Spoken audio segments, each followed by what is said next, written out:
pasar a tomar sus lugares. Nuestro evento está a punto de comenzar.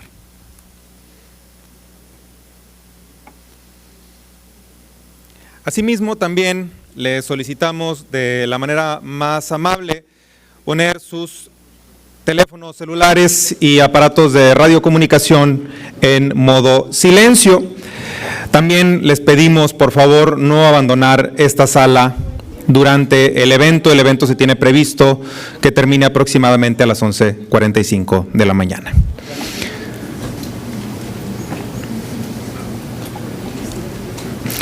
Muy buenos días, bienvenidas y bienvenidos sean todas y todos ustedes a la Universidad Regiomontana.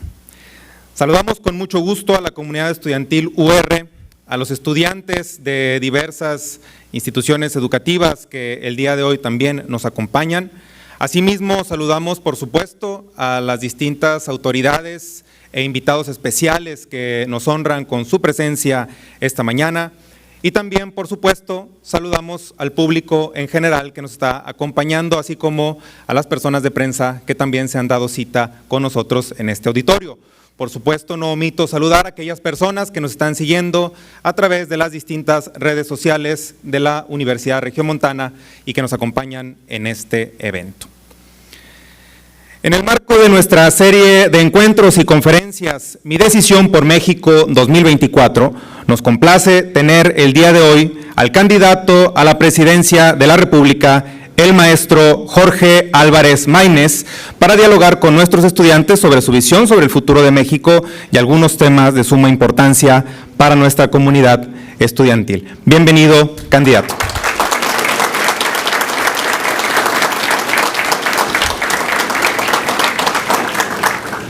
Dando continuidad a la dinámica de nuestro evento, me permito hacer una breve lectura de una síntesis curricular del candidato. Jorge Álvarez Maínez es licenciado en Relaciones Internacionales por el ITESO, tiene una maestría en Administración Pública y Política Pública por el Instituto Tecnológico de Estudios Superiores de Monterrey y otra en Derecho Constitucional y Derechos Humanos por el Centro de Estudios Jurídicos Carbonell. Fue secretario general de Acuerdos a nivel nacional de 2018-2021 en Movimiento Ciudadano, en donde ha impulsado y ha incluido en su agenda temas como la defensa de los derechos humanos, la justicia intergeneracional y también los temas en contra de la militarización.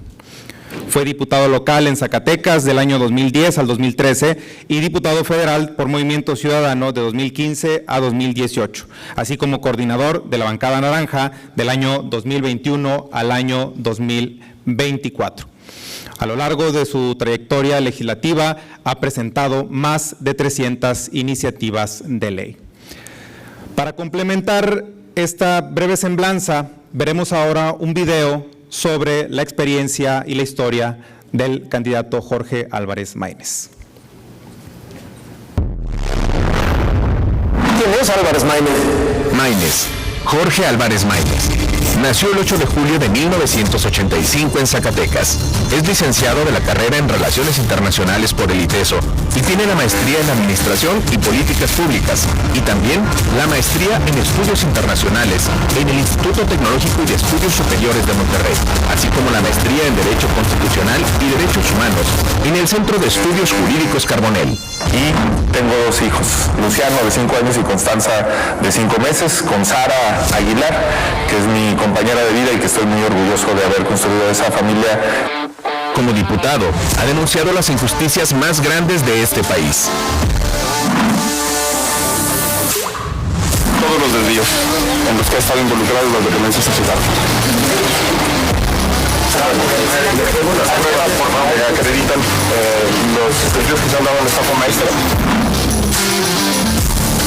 Es muy fácil decir que no hay una prioridad en educación o en cultura porque hay un recorte. Eso, señor diputado, con todo respeto, me parece que es demagogia. Demagogia es decir que el plagio de una tesis es un error de estilo.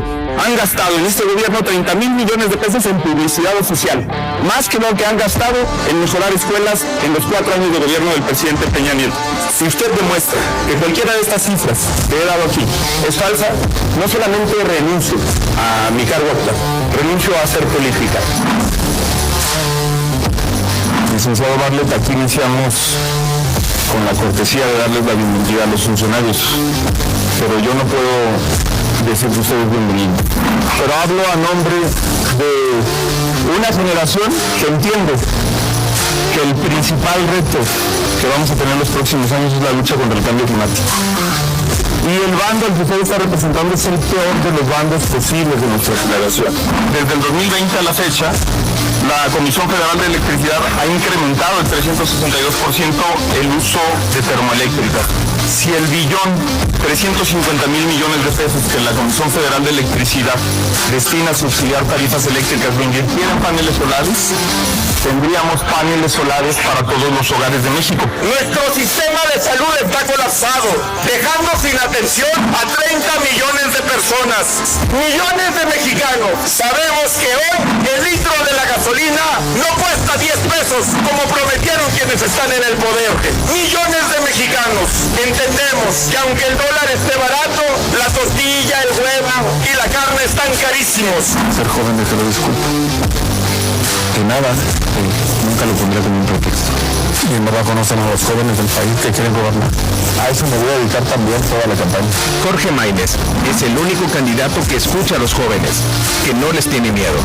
Y hoy es el primer candidato que estará en la boleta para la presidencia de la República por Movimiento Ciudadano. Va a estar en la boleta cada generación que no se ha rendido y que no se ha conformado con el presente. Va a estar en la boleta la memoria del movimiento estudiantil de 1968. Va a estar México y los muchos Méxicos. Va a estar en la boleta la autonomía que nos da haber llegado aquí con la dignidad intacta. Va a estar en la boleta la tercera vía. Llegamos aquí sin tener que renunciar a los ideales, a demostrar que en el México nuevo cabemos todos. Es el comienzo, todo estará mejor. Lo nuevo, va en serio. Maínez, presidente de México. Movimiento Ciudadano.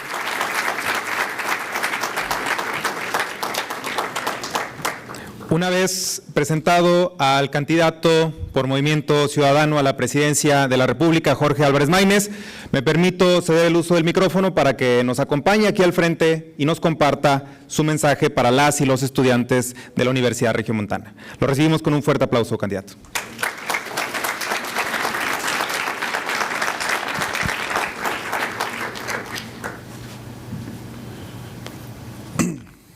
Muy buenos días a todas las estudiantes, a todos los estudiantes que nos hacen el honor de recibirnos para platicar. Yo he dicho que cuando hablamos de lo nuevo, cuando hablamos de que hay en México una cultura política que hay que cambiar, que hay que reorientar, tenemos que ponerle rostro, tenemos que concretizar y ser muy claros con qué es lo nuevo.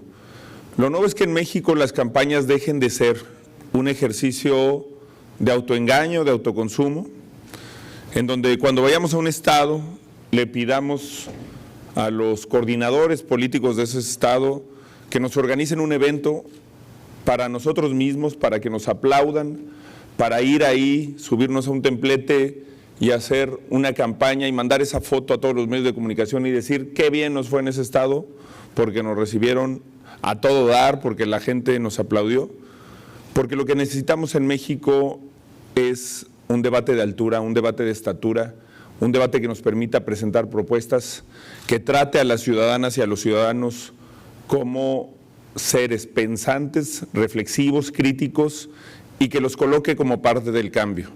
México no va a cambiar si gana Movimiento Ciudadano. México no va a cambiar si gano la presidencia de la República, como no cambió con la llegada de Fox o no cambió con la llegada de López Obrador. No va a cambiar si sale el PRI o sale el PAN para que entre Morena o si sale Morena para que entre Movimiento Ciudadano. México va a cambiar si todas y todos nos asumimos como parte de ese cambio, modificamos la manera en la que se hacen las cosas, rompemos con la vieja cultura política y hacemos las cosas de manera distinta. Por eso el centro, el alma de esta campaña van a ser las universidades del país.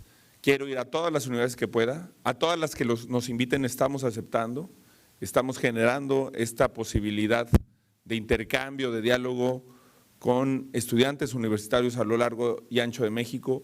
fui a Tabasco y fui a la Universidad Pública de Tabasco, vengo a Nuevo León y voy a ir, por supuesto empezamos aquí con la UR, le agradezco muchísimo al rector su anfitrionía, a todo el grupo que encabeza esta gran universidad, pero vamos a ir a la Autónoma de Nuevo León, al TEC de Monterrey, porque quiero ver la cara de los estudiantes, el rostro, escucharlos y discutir con ellos por qué México puede ser un mejor país, por qué México puede tener un futuro distinto al que ofrecen las fuerzas políticas actualmente y por qué podemos cambiar muchas de las cosas que están mal en México. ¿Cuáles son los 3 ejes de ese México nuevo, de ese México que aspiro a construir? Un México que cambie la realidad de hoy, de inseguridad, de violencia, de impunidad, por justicia y paz. Se puede hacer en un sexenio, acabar con ese modelo. El Salvador, que tenía índices de criminalidad mucho más altos que los que tenemos en México, en homicidios, en inseguridad, lo ha podido hacer, sobre todo porque hay estrategia, pero por encima de todo voluntad. Voluntad para actuar y para enfrentar un tema al que nuestros gobernantes nos dicen que no se puede hacer nada, que vamos a seguir viviendo el horror y que lo que nos siguen ofreciendo es una receta que tiene 3 componentes que han probado su fracaso en el país. Punitivismo, que quiere decir, aquí hay seguramente estudiantes de derecho, aumentar penas, no hay ninguna evidencia que si nosotros decimos que van a aumentar las penas vaya a reducirse la criminalidad. Prohibicionismo, que es una medida hipócrita, decimos vamos a hacer que la marihuana sea un delito, la posesión simple de marihuana y con eso acabamos con el problema de las adicciones. Falso. Falso, porque al hacer que se prohíba una sustancia, un vapeador o un cigarro de marihuana, lo que tú tienes es un mercado negro, no controlado, en el que no sabes qué están consumiendo los jóvenes piden una cosa y les dan otra, y en el que además lo que estás criminalizando es la pobreza. Un joven rico o un adulto rico que fuma marihuana nunca va a pisar una prisión porque tiene mecanismos como el amparo, como la fianza, como el soborno a los policías, la mordida, o como la posibilidad incluso de simplemente levantar el teléfono y decir, oye, esto no puede suceder. Un joven pobre de una colonia popular, de un entorno problematizado, que tenga la mala fortuna de cruzarse con un policía en el día equivocado, seguramente sí va a acabar en prisión y su vida se va a transformar en un horror.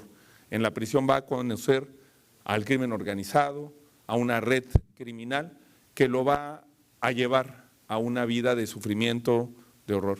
Y el otro tema es la militarización. Como los políticos no se quieren hacer cargo del problema, como dicen, yo no me quiero meter en problemas, pues bueno, ¿para qué te metiste de alcalde? ¿Para qué te metiste de gobernador? ¿Para qué te metiste de candidato a la presidencia? Dejan que el ejército asuma un problema que no es tarea del ejército, el artículo 21 de la Constitución es muy claro, y han dejado en el abandono. Hace unos días un grupo de amigos me dijeron que fueron asaltados en una carretera. Me dicen, las personas que nos asaltaron tenían uniformes de la Policía Federal. Este país ha corrido a la mitad de sus policías federales. ¿A dónde creen que se van a ir a trabajar? Para ser policía en México hay que aceptar malos salarios. Nuevo León, Monterrey, la zona metropolitana son una excepción. Aquí se paga más, 40%, 30% más a los policías que en el resto del país, pero aún así creo que es insuficiente.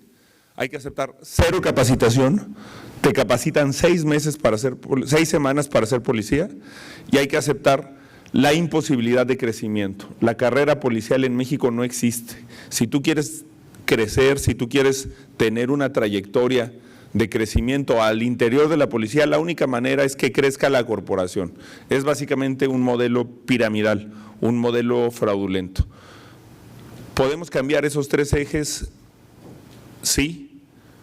¿Podemos aumentar la capacitación, las prestaciones? Sí.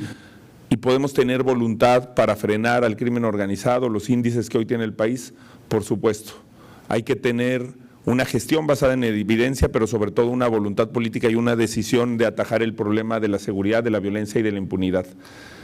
Hoy, si te asaltan en la calle y tú le quieres decir a un policía, me asaltaron, te va a decir, vayas al Ministerio Público a presentar la denuncia, yo no le puedo tomar sus datos. te vas a tardar 2 o 4 horas, en el Ministerio Público te van a decir que no lo hagas, que no tiene caso, que no vale la pena. Nada más en ir al Ministerio Público ya perdimos a 89 de cada 100 víctimas de delito. 89 de cada 100 delitos no se denuncian. Y luego en el Ministerio Público, para que se abra la carpeta de investigación, perdemos a 92 de cada 100 que llegan al Ministerio Público. Y luego, en la carpeta de investigación, perdemos a 1 de cada 2. Solo 1 de cada 200 delitos en México termina frente a la justicia. Todos esos procesos se pueden cambiar. Hay en México 370,000 policías y 12,000 agentes del Ministerio Público. Les vamos a dar facultades de investigación a las policías, a los policías. Vamos a hacer que una persona, ni siquiera frente a un policía, que por supuesto que lo puede hacer, desde su celular o desde el celular de un amigo pueda meter una denuncia e iniciar el proceso de la denuncia de un delito y darle seguimiento. Que se esté actualizando, como actualizas, como la aplicación, cualquier aplicación que tengamos de Uber, de Aeroméxico, de cualquier servicio que consumamos, la policía le puede ofrecer ese servicio a los ciudadanos y es algo perfectamente factible y vamos a inyectar recursos para dignificar las policías. Necesitamos un México con prosperidad. Tenemos una de las oportunidades más grandes en las últimas décadas, enfrente con la relocalización y con el nearshoring. Lo que se está haciendo en Nuevo León es extraordinario para ir y atraer. Me da mucho gusto que desde que ganó la elección, porque incluso antes de tomar protesta, Samuel García haya entendido que este fenómeno de relocalización de las inversiones, de traslado de las que se fueron a países asiáticos, de las que estaban en países que competían con bajos salarios, que tenían índices de competitividad, que se están regresando al sur de los Estados Unidos y a México, se estén atrayendo a Nuevo León. Eso se puede hacer en todo el país y además tener un gobierno federal que acompañe la política de Nuevo León. Porque hoy Samuel García no solamente tiene que competir con los estados del sur de Estados Unidos, con Florida, con Texas, con Arizona para atraer inversiones. Tiene que competir contra políticas obsoletas del gobierno federal que impiden la llegada de inversiones. ¿Qué necesitan las empresas? Energía. No hay energía en México porque tenemos a un señor que en el 88 ya era un dinosaurio, Manuel Bartlett, en el 88 ya era un dinosaurio decidiendo el futuro de ustedes. Un futuro que a él no le va a tocar vivir, apostándole al combustóleo, al carbón, a los combustibles fósiles y diciendo que no podemos confiar en las energías renovables, en las energías limpias, cancelando la posibilidad de que seamos potencia mundial, que lo podemos ser en energía solar, en energía eólica, que le permita a las empresas llegar. Una gestión responsable del agua, además de energía, la crisis que se vivió en Nuevo León y que se va a volver a vivir porque va a ser un asunto permanente, tiene un problema estructural. Los proyectos que está inaugurando ahora Samuel García, el acueducto, el Cuchillo 2, la Presa Libertad, no son proyectos que hizo Samuel García.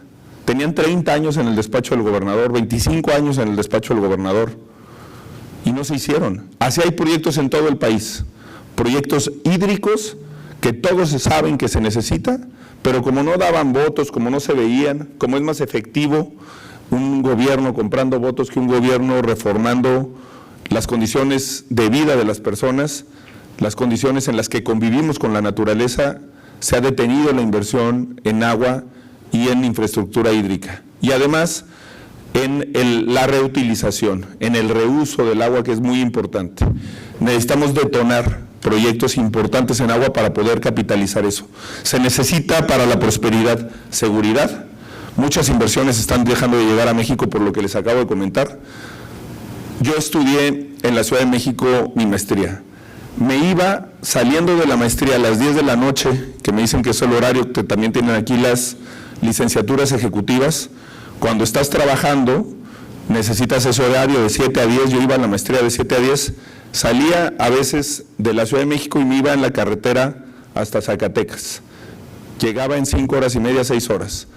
Ahora es imposible llegar a esa hora, pero sobre todo es imposible que un joven se atreva todas las noches o todas las noches que sean necesarias a transportarse por esa carretera. Están vacías, no hay patrullas, no hay seguridad para las personas. Y si es válido eso para una persona, un estudiante que necesita tomar una carretera, es también válido para el transporte de carga, para las empresas que necesitan llegar al país, que necesitan estar asumiendo eso ya como un costo brutal de sus inversiones. Y por supuesto que se necesita educación, capital humano. México tiene una grave, veíamos la discusión con Aurelio Nuño, un grave defecto en el sistema educativo. México tiene miles de escuelas primarias que no tienen electricidad. 1 de 2 escuelas en este país no tiene una sola computadora. 7 de cada 10 escuelas en este país no tienen internet. Y luego les decimos a esos niños o a esas niñas que según sus méritos les va a ir bien en la vida o les va a ir mal, que si le echan ganas les va a ir bien en la vida o les va a ir mal, cuando a la mitad de los niños le estamos diciendo, ustedes tienen cancelado el futuro. Y ese círculo sigue en la universidad. Este gobierno canceló los estímulos a profesores de universidades privadas vía Sistema Nacional de Investigadores, miles de becas para estudiantes de universidades privadas vía las becas que había, y la posibilidad de hacer intercambios de innovación, de ciencia, de tecnología. Nosotros hemos dicho que vamos a fortalecer muchísimo las universidades públicas, tenemos una agenda en ese terreno, pero no podemos poder competir algo que además es injusto. Las universidades privadas hoy, como la UR, son el 65% de la matrícula en el país. Y lo son porque el Estado mexicano tiene una tasa de absorción de 43%. A los jóvenes les decimos, no tenemos espacio para que ustedes estudien en una universidad pública. En Nuevo León, todos los años hay 9,000 jóvenes rechazados, 10,000, 9,000 jóvenes rechazados de poder estudiar en una universidad pública, que lo intentan y no pueden acceder porque no hay un lugar para ellos. Y luego les decimos, pero no vas a tener beca. Sus padres hacen un esfuerzo extraordinario para que estén aquí, en la Universidad Regiomontana. Extraordinario. Y le ahorran al Estado mexicano 60,000 pesos, que es el costo promedio de un estudiante universitario en una universidad pública. Y el Estado mexicano, el gobierno le dice a sus padres, tu hijo, aunque tú estés haciendo ese esfuerzo, no merece una beca, no merece una posibilidad de mejor desarrollo. Eso se acabó. En vez de estar destinando recursos millonarios a Pemex, a Comisión Federal de Electricidad, a sus pérdidas, vamos a poner el acento en la educación. Eso también va a generar prosperidad y un país de iguales. Son los 3 ejes del México Nuevo. Un México justo y en paz, un México con prosperidad y un México de iguales. ¿Qué quiere decir eso? Que las niñas y los niños no se mueran por tener cáncer. Que las niñas y los niños tengan una atención médica de calidad. Que las mujeres en este país tengan un sistema de cuidados. Las mujeres mexicanas trabajan 40 horas de trabajo no remunerado en promedio a la semana, los hombres 16. 9 de cada 10 personas que dejan el mercado laboral para tener que trabajar son mujeres. Y lo poquito que había, estancias infantiles, escuelas de tiempo completo, se ha desaparecido. Un país de iguales es una cuestión muy ambiciosa. Hablamos de igualdad de oportunidades. No de que todos renunciemos a lo que nos hace diferentes, a nuestra diversidad, pero que todos, siendo quienes somos, podamos aspirar a una igualdad de oportunidades. ¿Dónde vamos a empezar? Con las niñas y con los niños. 0.6% del PIB se va a las niñas y a los niños, de 0 a 5 años. Para darles una idea, gracias a la pensión de adultos mayores, tenemos una cobertura de adultos mayores de más del 95%. Pero la cobertura de niños entre 0 y 5 años, de niñas y niños entre 0 y 5 años es del 3%. Y la inversión que hacemos, cada peso que invirtamos en un niño, si la esperanza de vida supera los 70 años, vamos a tener 70 años para que esa inversión retorne, y no la estamos haciendo por un asunto electoral, porque las niñas y los niños no votan. Vamos a duplicar el presupuesto asignado a niñas y niños y a empezar un programa de primera infancia para que crecer en México sea totalmente distinto a lo que sucede hoy, para que tengamos coberturas universales y para que podamos transformar el largo plazo de este país. También programas enfocados a que las mujeres puedan seguir estudiando independientemente de la decisión que tomen sobre ser o no ser mamá, licencias de maternidad, pero también licencias de paternidad, porque las licencias de paternidad son un derecho nuestro para estar con nuestros hijos, con nuestras hijas cuando nacen, pero también son un derecho de nuestra pareja para compartir los roles de género, la crianza y ese proceso fundamental que cuando lo elegimos para muchos es el proceso más transformador de nuestras vidas, que es ser padres o ser madres. México puede ser un país de iguales con prosperidad y con justicia y paz si lo construimos entre todas y entre todos, y eso es lo que vengo a plantear hoy con ustedes. No me extiendo más porque lo que me interesa es escuchar sus dudas, sus sugestionamientos, sus críticas, sus planteamientos para que construyamos juntos esa alternativa para el país. Gracias.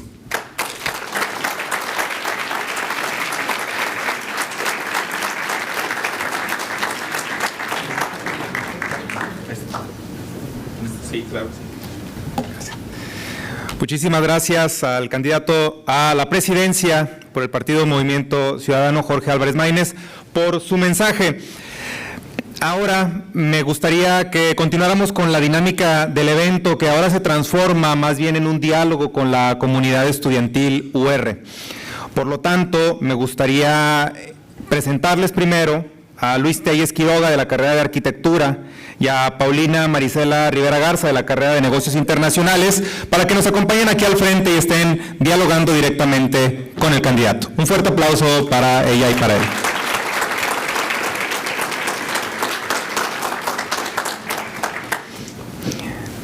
Muy bien, si gustan tomar asiento, les voy a compartir la dinámica de este diálogo. Hace algunos días fueron convocados estudiantes de la Universidad Regiomontana para preparar algunas preguntas con rumbo a este evento. Se seleccionaron los temas de mayor interés y los que nuestros alumnos y alumnas consideraron que son los más relevantes para el desarrollo de México. Entre los temas principales que se abordarán serán seguridad pública, movilidad, salud, educación y otros temas de interés. Escucharemos las preguntas de parte de las alumnas, de los alumnos, en la voz de Luis y de Paulina. Empezamos primero con Paulina. Adelante, Paulina, tienes el uso de la voz.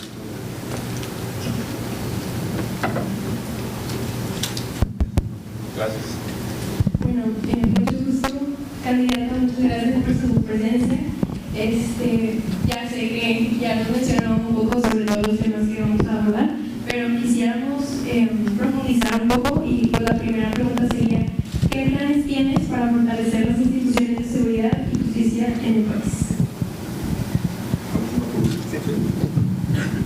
Bueno, sí, Paulina, ya comentamos un poco, pero no está de más nunca extenderse sobre ese tema, que es el tema, además, que creo que es más importante, más complejo, que enfrenta a México, pero también es donde es inexplicable cómo, teniendo tanta evidencia de que se ha ido por el camino equivocado, no hemos cambiado la estrategia. Ayer fuimos a la conferencia del Episcopado Mexicano, los tres candidatos, a firmar un documento que se llama Compromiso por la Paz, que construyeron, liderados por la Iglesia, especialistas, analistas en territorio. Ya había habido un ejercicio similar así en el 2018, y cuando estábamos en la reunión preparatoria del evento, le preguntamos a los representantes del Compromiso por la Paz: ¿qué es lo distinto de ahora al 2018? Lo único distinto es que las cosas están peor. Todo el diagnóstico, todas las cosas que hay que hacer, que hay que transformar, siguen siendo prácticamente las mismas. 6 años después seguimos viendo propuestas para aumentar las penas. Oye, tenemos un problema de impunidad en secuestro, que aumenten las penas de 50 a 60 años. Digo, si los delitos no se denuncian, si los delitos no se investigan, si los delitos no se sancionan, pues eso es demagogia, pero es la aproximación que tiene la clase política, e incluso está peor, porque hoy tú tienes territorios enteros controlados por el crimen organizado. La evidencia sobre la prohibición de las drogas es peor. El avance que está habiendo en California, en Colorado, en California es una economía ya digamos más grande que la de México, es una economía que compite con Alemania y está optando por un camino de regulación, y nosotros estamos poniendo los muertos mientras las drogas en Estados Unidos ya están siendo legales. El tema del tráfico de armas, que no ha dejado de incrementarse en nuestro país con consecuencias brutales de seguridad, y la falta de construcción de policías. Cuando inició el gobierno de Peña Nieto había 35,000 policías, son los que dejó el presidente Calderón federales. No hubo uno solo más, con eso cerró Peña Nieto con 35,000. Pero este gobierno ha corrido a la mitad. ¿Y a dónde se va a ir a trabajar un policía que fue cesado de sus funciones? Tenemos que transformar las instituciones de justicia, la Comisión Nacional de Derechos Humanos, la Comisión Nacional de Búsqueda, la Comisión Ejecutiva de Atención a Víctimas, y tenemos también que poner atención en modelos de justicia cotidiana que hagan justiciables los problemas cotidianos de las personas. Eso quiere decir justicia cotidiana. Si yo les digo las razones que detonan la violencia, les parecería increíble que no se atiendan. Problemas entre vecinos que pueden ir desde un cajón de estacionamiento hasta el ruido de la fiesta del vecino de al lado. Esos problemas terminan siendo la explicación de miles de homicidios en el país. Problemas de convivencia entre vecinos, problemas intrafamiliares, de violencia intrafamiliar. ¿Que a dónde los vas a atender? Ni modo que vayas y denuncies a tu mamá ante el Ministerio Público, a tu papá, a tu tío. No sucede, también por eso hay tanta impunidad en los delitos. Pero si hubiera un juez municipal accesible que te diga, oye, tú le debes al vecino, le pediste prestado 7,000 pesos y no le has pagado, aceptaste una tasa de interés del 50% y no le pudiste pagar ya los intereses, entonces yo como juez te digo que le hagas 5 pagos de 1,500 pesos y le regales, bueno, y le des tu tele usada. Ese es el tipo de justicia al que tienen que tener acceso las personas, que sucede en Estados Unidos, en países europeos, para evitar el escalamiento de los conflictos, el escalamiento de la violencia, y que es muy bueno. Y el uso de tecnología. Comentaba ahorita de la aplicación para hacer denuncias, pero algo que funciona muy bien es que los policías tengan una cámara que vigile sus acciones, que vigile su actuar, y que tengamos sistemas de videovigilancia mucho más amplios que puedan resolver el problema de los desaparecidos. Sensibilidad, voluntad política, y que además entendamos una cosa: mientras las campañas sigan siendo tan caras, no va a haber manera de que tengamos autoridades libres, autónomas, independientes.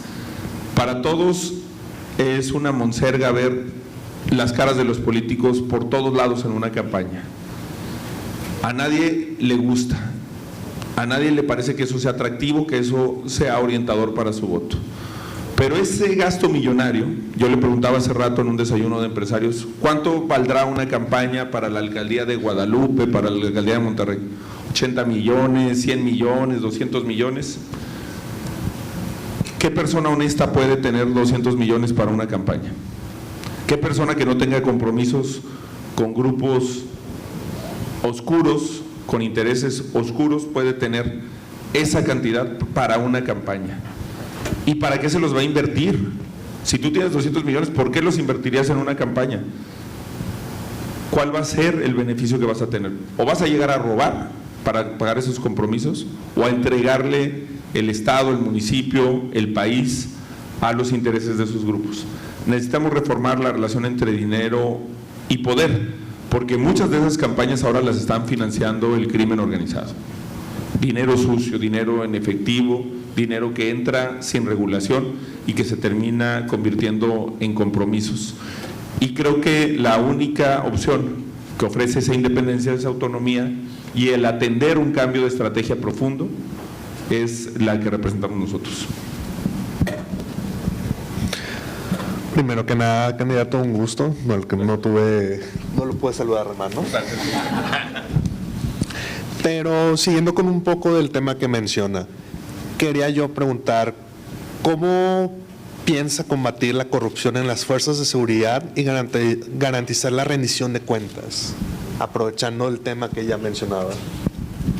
Sí, es que la corrupción la imponemos nosotros como sistema. No sé si alguien aquí ha visto Hay una película que es mitad ficción, mitad documental, que se llama Una película de policías, muy buena en el país. Bueno, hay varias, pero Presunto culpable es otra, pero una película de policías retrata cómo viven los policías. ¿Cómo no van a ser corruptos si un policía llega y le dices, si tú quieres unas buenas botas, 15 pesos diarios por usar la bota? Porque no hay uniformes de calidad, de dignidad para todas y para todos los que lo necesitan. Si tú quieres patrullar arriba de una patrulla, no caminando, necesitas dar una cuota. ¿De dónde van a sacar policías que ganan 12, 13, 14 mil pesos mensuales, que con eso hay que pagar casa, escuela, salud, comida? ¿De dónde van a sacar para esas cuotas que hay que estarle dando al jefe de la policía para tener condiciones dignas de trabajar? Decía algo hace rato, tú entras a la policía, a la policía que sea, y entras ganando 15, 16 mil pesos, 13, 11, y quieres ganar más. ¿Qué harías en cualquier empresa para ganar más? Hacer muy bien tu trabajo, dar resultados, acumular experiencia. Todas esas cosas no las puedes hacer en la policía. En la policía la única manera de crecer laboralmente es que aumente el tamaño de la corporación. Por eso digo que es como un fraude piramidal. Así como los fraudes piramidales te dicen, si tú metes a 5 tú ganas más y luego esos 5 meten a otros 5, es la única manera en la que un policía puede tener una perspectiva de carrera policial. Por eso yo he dicho que en lugar de la carcelota que propuso una de las candidatas, propongo una mega academia nacional de mandos policiales para que pueda haber incentivos, carrera policial y desarrollo.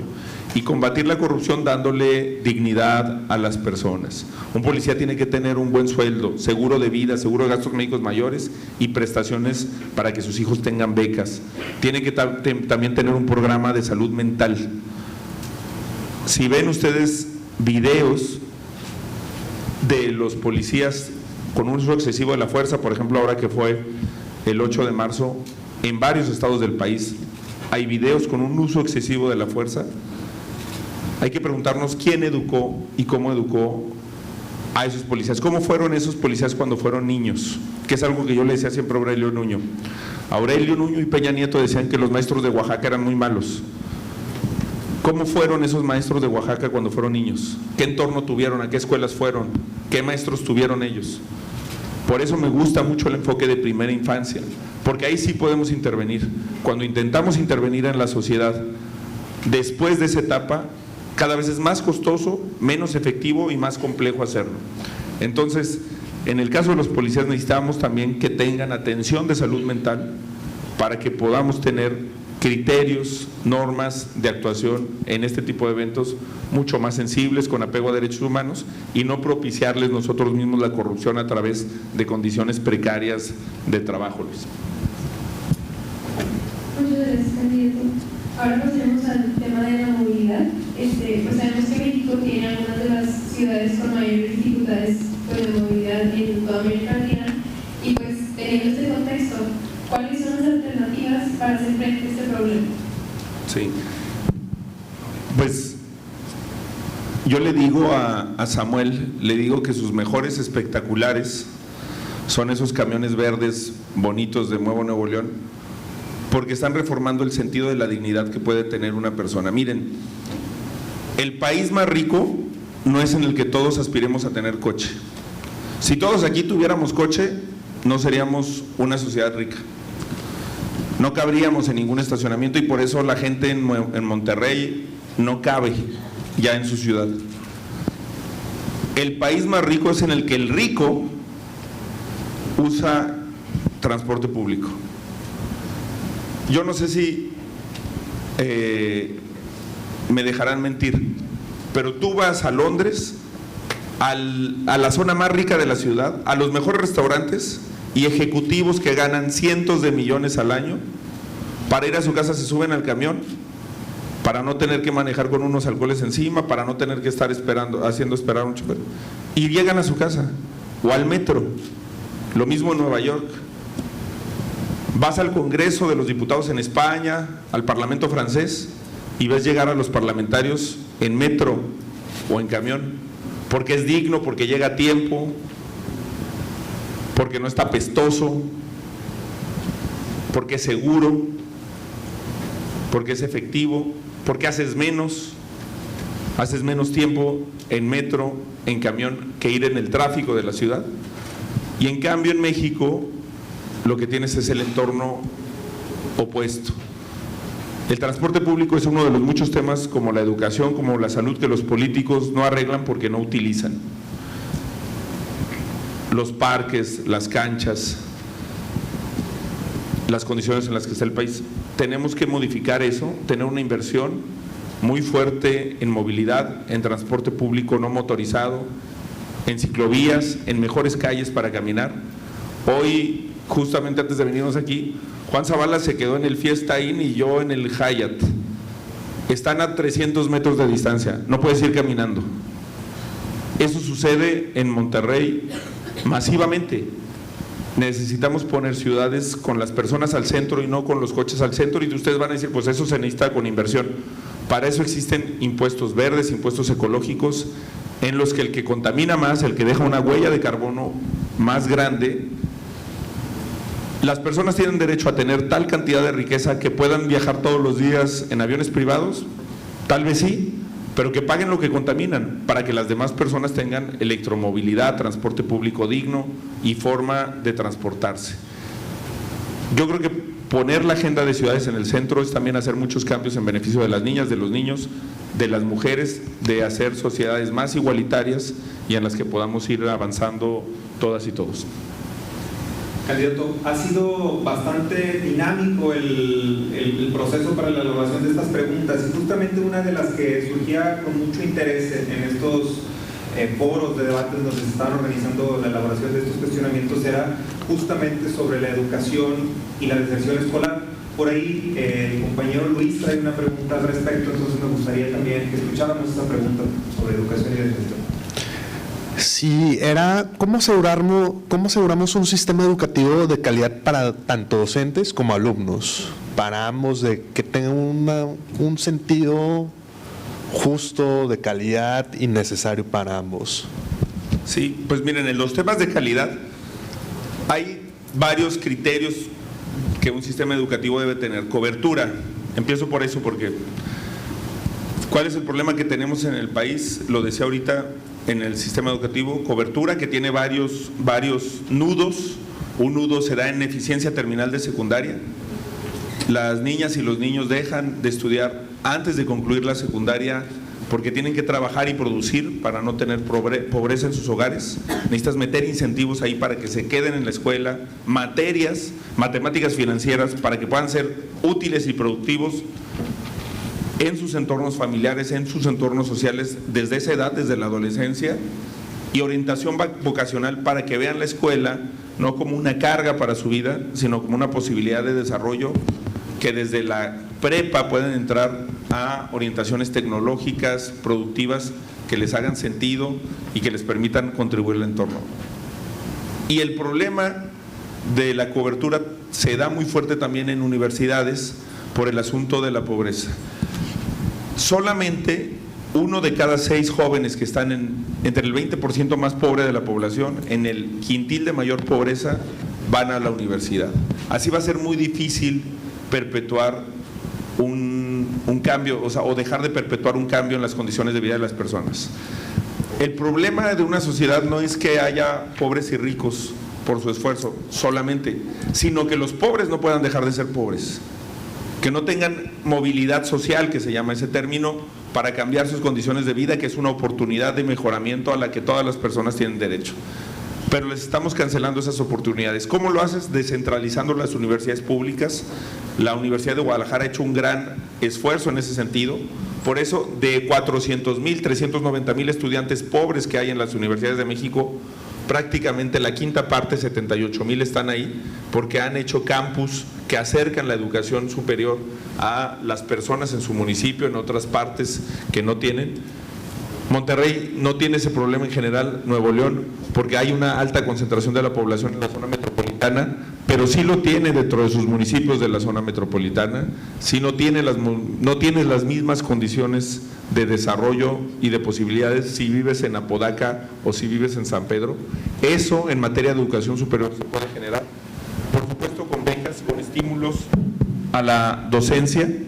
Les decía que los investigadores privados los quitaron del Sistema Nacional de Investigadores. ¿A dónde los estás mandando? ¿A que se vayan a una transnacional?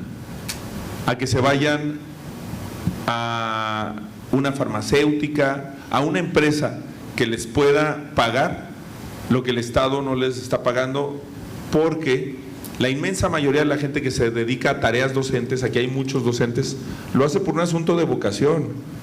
Nadie termina de director, de rector de una universidad, de una escuela, porque su proyecto de vida era enriquecerse.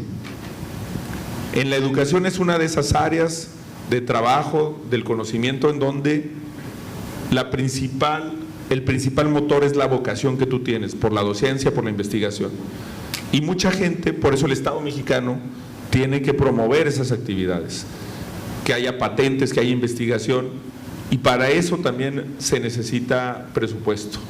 Este gobierno se comprometió a destinar el 1% del Producto Interno Bruto a ciencia y tecnología, y no vamos ni a la mitad del compromiso.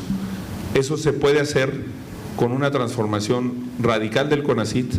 El CONACYT hoy tiene una visión ideológica, hay que tenerle una visión técnica, una visión de formación, y además hay que hacer una colaboración con las universidades privadas, no verlas como enemigos. Si se están llevando el 65% de la matrícula, tiene que haber una coordinación en donde coloquemos incentivos de todo tipo para estudiantes de universidades privadas y públicas orientados a la calidad. La única manera de que haya calidad es con incentivos. Cuando se hizo un programa de incentivos para que las universidades arreglaran sus problemas de pensiones, empezaron a modificar estos temas. Se quitaron esos incentivos y ya tenemos 17 universidades públicas en México quebradas. Y el siguiente sexenio va a haber 5 más, porque se quitaron los incentivos a la calidad y a la reforma al sistema de universidades. Hay que poner los incentivos correctos, los estímulos, para que las universidades se puedan transformar. Muchas gracias, candidato. Ya para concluir esta primera parte de preguntas, hay también un tema sobre empleo que a las estudiantes y a los estudiantes les tiene preocupados. Aquí Paulina tiene una pregunta justamente al respecto.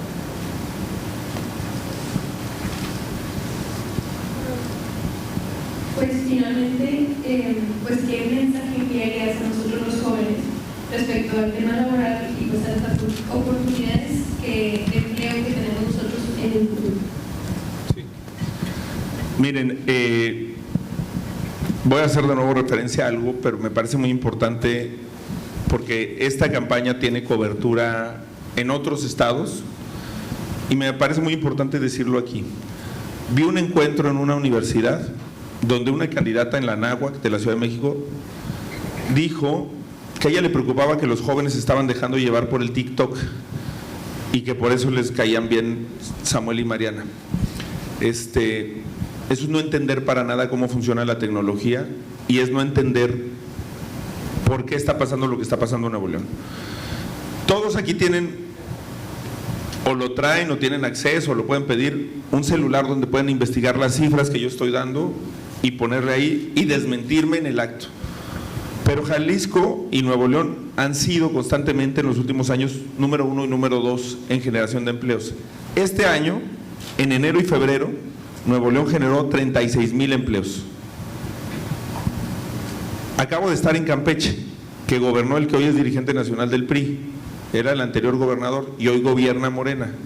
En Campeche, en 9 años, no se generaron, en 9 años, los empleos que se generaron aquí en 2 meses. En 9 años, si ustedes dicen Campeche es más chico, sí, es 7 veces más chico, pero en 9 años significan 54 veces más que 2 meses y no se generaron esos empleos. ¿Por qué? Porque la orientación de los estados no está haciendo a facilitar el desarrollo. El gobierno no tiene que hacer una megafarmacia, el gobierno no tiene que hacer una aerolínea, el gobierno no tiene por qué manejar un tren, el gobierno no tiene por qué entrometerse o ser un competidor de los emprendedores. ¿Qué sí tenemos que hacer? Darle facilidades a la gente que quiere poner una empresa y emprender. Los empresarios que son vistos desde el gobierno federal como enemigos de México son las empresarias heroínas y héroes, Lo que han hecho en esta ciudad es un testimonio de grandeza en condiciones de adversidad, en condiciones geográficas, naturales muy complejas, pero en condiciones burocráticas como la que tiene el país. Tú pones una empresa en México,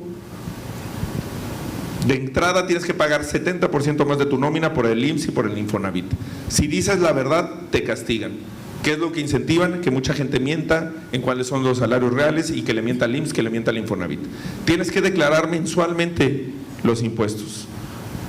Yo viví en Canadá, la declaración de impuestos, tú la firmas en una hojita, se la mandas al gobierno y te creen. Aquí es una tortura declarar impuestos y lo tienes que hacer mensualmente. Y luego la pegas, te va bien, tuviste una gran idea, las mermeladas que te inventaste o las salsas o lo que tuviste, y el gobierno y Walmart te van a comprar muchísimo. Te logras hacer proveedor de esas empresas porque la pegaste. Pues es un obstáculo, porque se tardan 6 o 8 meses en pagarte, porque no hay ninguna ley de pronto pago que permita que los proveedores tengan flujo, y porque las micro, pequeñas empresas, los emprendedores terminan financiando a las grandes empresas y sobre todo al gobierno, que es el peor comprador que tiene el país. Reformar todas esas cosas es mucho más importante para la generación de empleos que hacer aerolíneas, que hacer trenes y que ponernos a competir desde el gobierno con la industria privada, con el sector privado, y dar esas facilidades y poner una política de generación de empleos como la que se ha instrumentado en Nuevo León y que se complemente. Esta visita a las universidades nos da oportunidad de comparar. En la Ciudad de México, que gobernaba la hoy candidata presidencial de Morena, se han generado 3 empleos por cada 100 habitantes desde el 2021. En Nuevo León, 5.6. Ahí están los dos modelos. Podemos elegir quedarnos con el conformismo del gobierno que hoy tiene México o elegir un modelo actualizado, vigoroso, de emprendimiento, como el que está demostrando que tiene nuestro movimiento en Nuevo León y Jalisco. Muy bien, muchísimas gracias, candidato. Con esto concluimos la primera ronda de preguntas y respuestas y a continuación pasaremos a una última fase que hemos titulado Completa la frase. Las alumnas y los alumnos de la universidad han preparado una serie de palabras y de frases para que sean completadas brevemente por ti. Al momento de escucharla, nos gustaría saber qué es lo primero que viene a tu mente cuando escuchas estas palabras o estas frases. Empezamos la dinámica con Luis. Adelante. Antes que nada, candidato, ¿podemos decirle Jorge? Sí. ¿Sin problema? Bueno. Para ti, Jorge, México. Mi patria. Ok. Nuevo León. Modelo. Los jóvenes de México. El futuro, la esperanza. La corrupción en nuestro país. Se puede terminar. La principal responsabilidad de los políticos. Rendir cuentas. En 10 años, México se convertirá en Potencia mundial.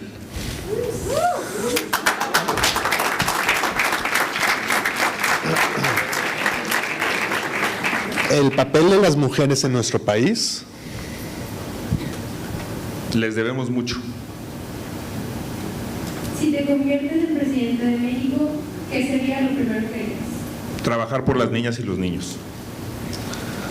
En caso de no ganar la elección. Trabajar desde donde esté. Ok. De no ser político, ¿qué me hubiera gustado ser? Futbolista. Los medios de comunicación. Necesarios, plurales, se deben de actualizar. ¿El México que imaginas para los niños? Un México de iguales, un México con prosperidad y con justicia. Los 3 principales retos del país. Eso es justicia, la inseguridad, la violencia, educación y medio ambiente. ¿Los partidos políticos en México? Hay que jubilarlos. ¿Tus principales miedos? Alejarme de mis hijos. ¿Tus principales fortalezas? Mi familia. Y ya mero para acabar. Xóchitl Gálvez es... Muy ocurrente. Claudia Sheinbaum es... Muy aburrida.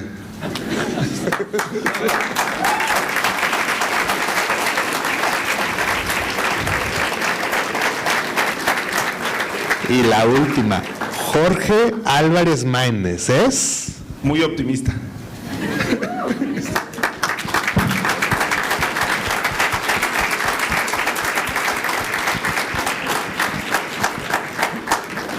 Muchas gracias, candidato. Esta dinámica justamente nos permite conocer más de cerca tus aptitudes, tus intereses y justamente lo que estás planteando como proyecto de nación. Agradecemos mucho desde la comunidad universitaria UR que te prestes esta dinámica con los alumnos, a contestar, a ser directo y a ser honesto como te ha caracterizado durante todos estos eventos.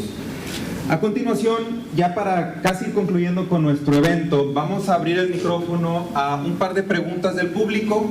Les pedimos por favor que si alguien del público quisiera hacer alguna pregunta, por favor levante la mano para que el personal del staff les lleve micrófonos para que puedan hacer la pregunta. Por allá tenemos una, allá hay una persona. Les pedimos por favor a las estudiantes o los estudiantes que vayan a hacer la pregunta que se presenten, que digan su nombre, su carrera y que se pongan de pie, Por favor. Buen día, mi nombre es Sara Villarreal Gámez y soy estudiante de Derecho. Mi pregunta pues va más que nada enfocada pues al tema de las denuncias que pues se hacen ante el Ministerio Público para dar seguimientos a pues casos de agresión o violencia. Y más que nada pues mi pregunta es ¿qué estrategias o modelos de justicia propone su administración implementar para asegurar que pues se dé un seguimiento efectivo a estas denuncias, ya sea de hombre o mujer?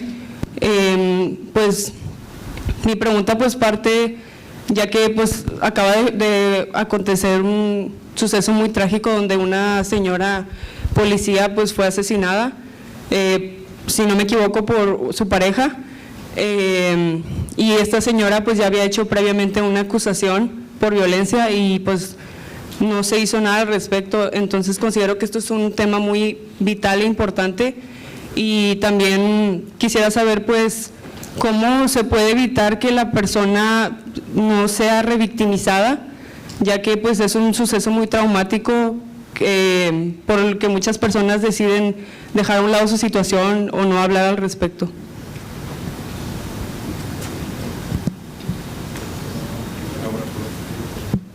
Bueno, qué bueno que se pregunte ese tema.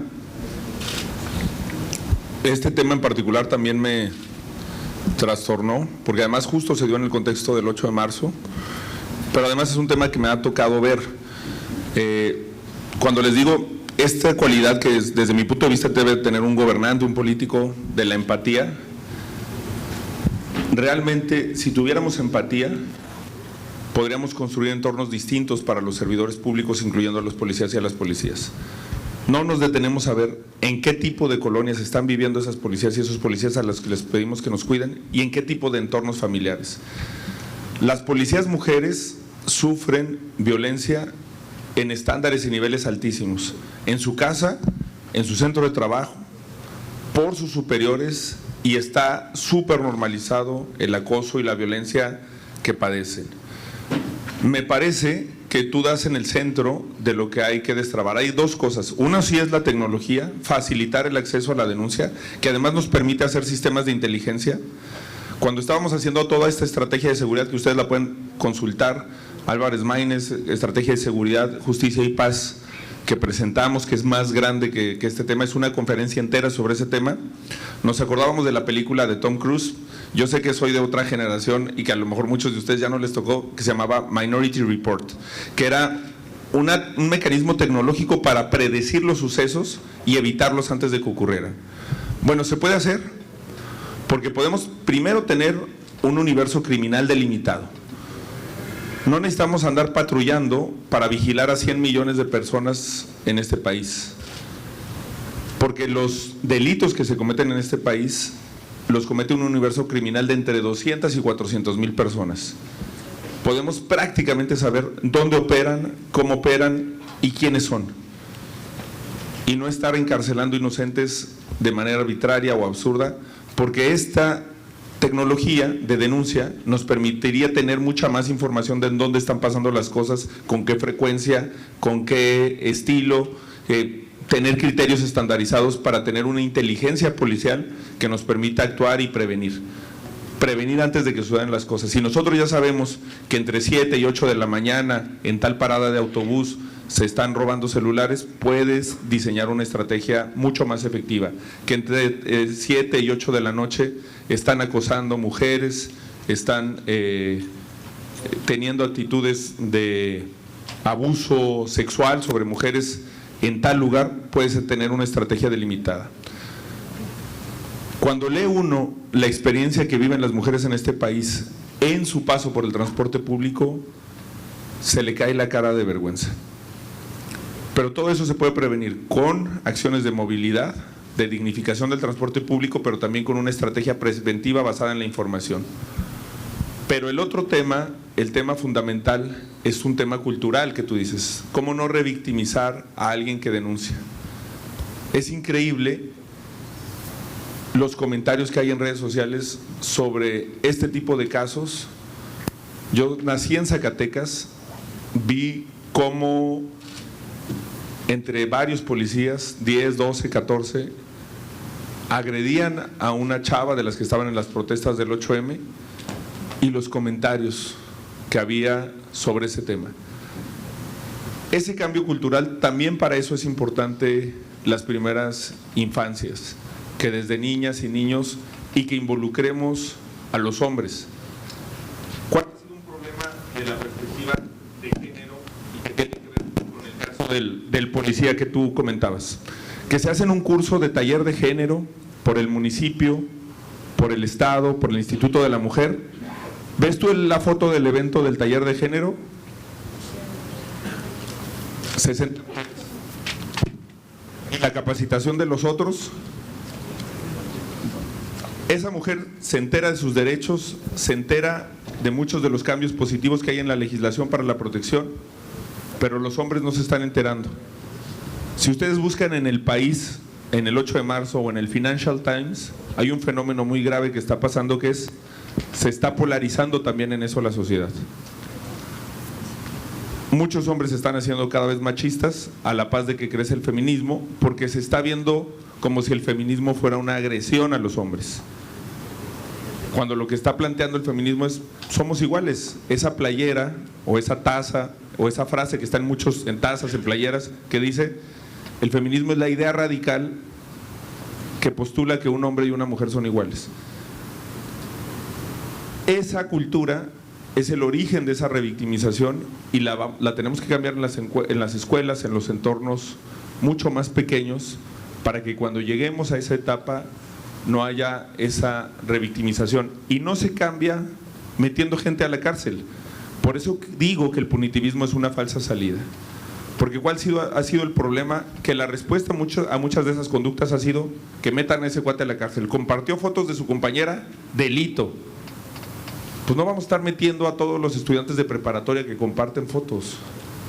Lo que tenemos es que cambiar su conducta, es reeducarlos, es que no hagan ese daño porque tengan empatía, porque tengan una cultura que los invite a ser distintos. Por eso, en vez de estar pensando en cárceles, programas de salud mental, programas de formación, de capacitación, y que entendamos una cosa. Hay un libro que se llama Por una cancha pareja, que es sobre desigualdad. Dice, una de las cosas que están en contra de la igualdad es la idea de que la igualdad a mí no me permitiría tener más que los demás y dejarle más a mis hijos que lo que le dejan los demás. Eso es como filosófico. Y dice, pero esa es una idea equivocada, porque si tú le dejas a tus hijos una sociedad con igualdad de oportunidades, es mucho mejor legado. ¿Por qué muchos ricos mexicanos se han ido a Houston o se han ido a otros entornos? porque quisieran tener la posibilidad de vivir en Monterrey y salir al parque, de vivir en Zacatecas, de vivir en Durango y llevar al parque a sus hijos a jugar fútbol con los vecinos. La pandemia normalizó que hemos construido un entorno honesto. Lo mismo tiene que pasar con el tema de igualdad de género. Tenemos que entender a que a todos nos conviene una sociedad de iguales entre hombres y mujeres. No solamente porque tengamos hijas, porque tengamos hermanas, porque tengamos madres, que es parte del discurso tradicional, porque vamos a vivir mejor nuestra masculinidad, porque los retos que impone la mentalidad machista para un hombre también son opresivos, también te obligan a mantener una expectativa, un tipo de comportamiento, un tipo de ser frente al mundo que no necesariamente te hace sentir cómodo. Eso hay que descubrirlo conviviendo, platicando de estos temas y encontrando la empatía suficiente, pero estoy de acuerdo en que son las dos cosas, sí, tecnología, estrategia, método, toda esta situación, pero también un cambio cultural muy importante que nos permita que en México nadie pueda justificar. Si queremos acabar con los 11 feminicidios al día, también debemos de acabar con que en el grupo de WhatsApp en el que estamos nos manden esas fotos de nuestras compañeras o de nuestras conocidas, o se hagan esos chistes. Debemos de acabar con eso en nuestro entorno cultural más próximo y pues dejar de ser parte de ese pacto patriarcal que la verdad sí le está costando al país muchísimo, porque además de todo nos cuesta. Esas horas no remuneradas, si las mujeres en México tuvieran las mismas condiciones laborales que los hombres, seríamos una economía 20% más grande. Nos estamos perdiendo de la posibilidad de desarrollo económico, de crecimiento económico, por esa perspectiva machista, patriarcal, que ha imperado hasta ahora en el país, y el cambio cultural me parece igual de importante que el cambio tecnológico y el cambio social.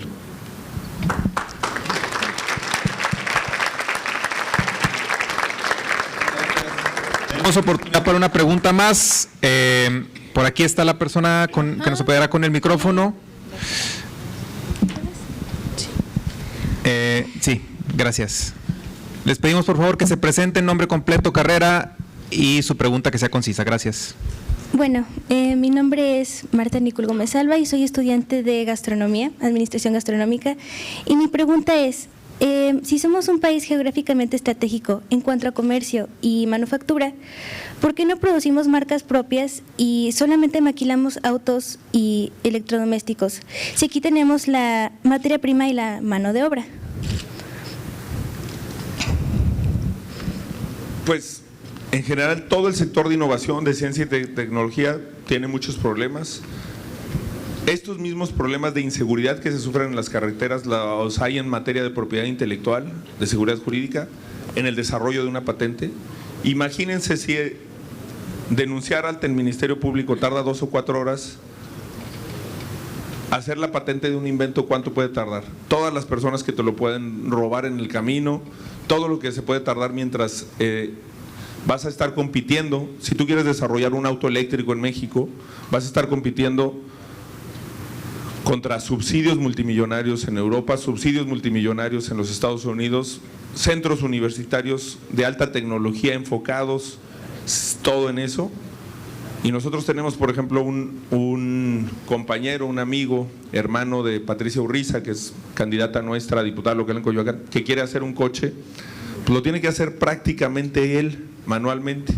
No hay otra manera que organizarse, que asociarse entre sector privado y sector público con una lógica de ganar-ganar, de entender que los subsidios a la tecnología, al mejoramiento de la innovación, es también buen negocio para el Estado mexicano. El Estado tiene que financiar esos temas porque gana. En lugar de financiar a Pemex, a Comisión Federal de Electricidad, tiene que con universidades públicas y privadas y con empresas desarrollar programas de desarrollo tecnológico, de innovación, que permitan generar esa competitividad que es necesaria en el país. No la vamos a tener con el actual modelo. Es un modelo que no cree que eso sea un valor, que eso tenga un sentido, una utilidad para el país. se han cancelado las posibilidades de investigación científica. El CONACYT tiene una cosa hoy en esta administración que dice que las ciencias deben de ser humanistas, no liberales, no tecnológicas. Todas estas cosas las ven como una especie de maldición neoliberal, pero lo dicen así desde su iPhone, lo dicen así desde una serie de innovaciones tecnológicas que también necesitan. Y además las cosas están cambiando de una manera tan acelerada que cuando queremos llegar bajo el camino que ellos nos proponen, las cosas ya se acabaron. Cuando el gobierno mexicano lanzó su vacuna, ya había acabado la gran crisis de la pandemia. Es como estamos llegando al BlackBerry en el iPhone 16. Y eso no va a cambiar si no tenemos un programa de coinversión pública y privada con las universidades como pilar del cambio de la innovación tecnológica en el país. No sé si es la última o hay tiempo para una más. Sí, creo que tenemos ya el tiempo límite, pero agradecemos mucho las preguntas que estoy seguro que toda la comunidad universitaria tiene más preguntas. Estoy seguro que el candidato a través de sus redes sociales también está dispuesto a escuchar a las personas, a los estudiantes, a las y los mexicanos que están inquietos con todos los temas que seguramente impactan en nuestra vida diaria. Les pido por favor que permanezcamos un poco más aquí en el escenario. Vamos a escuchar ahora las palabras de nuestro rector, Ángel Casán, por favor. Lo recibimos con un fuerte aplauso.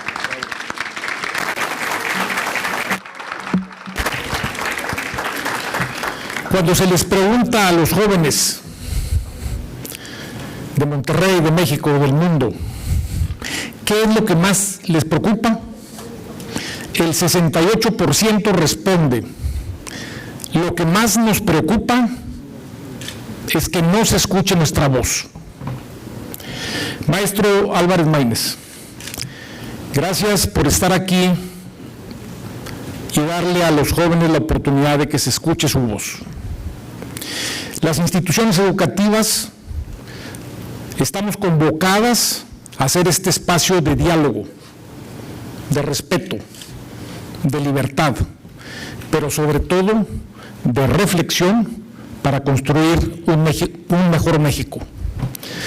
Por ello es un gusto que la Federación de Estudiantes, y le pido a nuestro presidente que pase por favor, lo haya convocado a este gran diálogo y le entregamos este reconocimiento para terminar el evento. Adelante, don Jorge.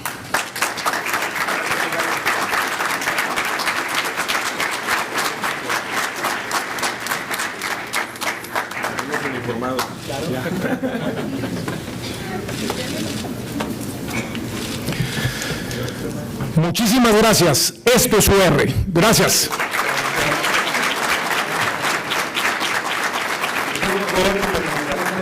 Para hacer la toma de fotografía oficial. Adelante. No.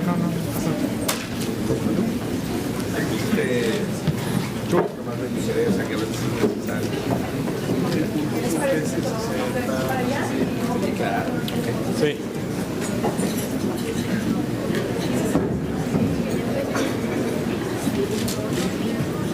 Eres muy rey.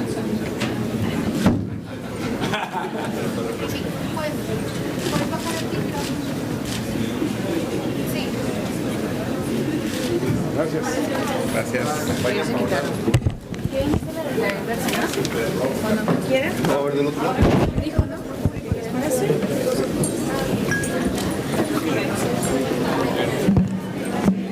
Sí.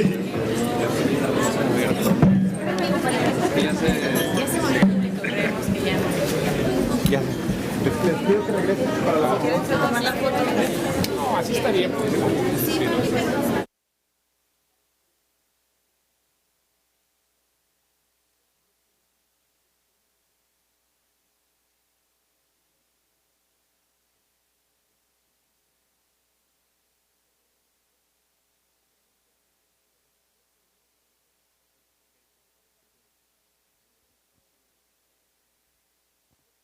Nuevamente, muchas gracias. ¿Está apagado?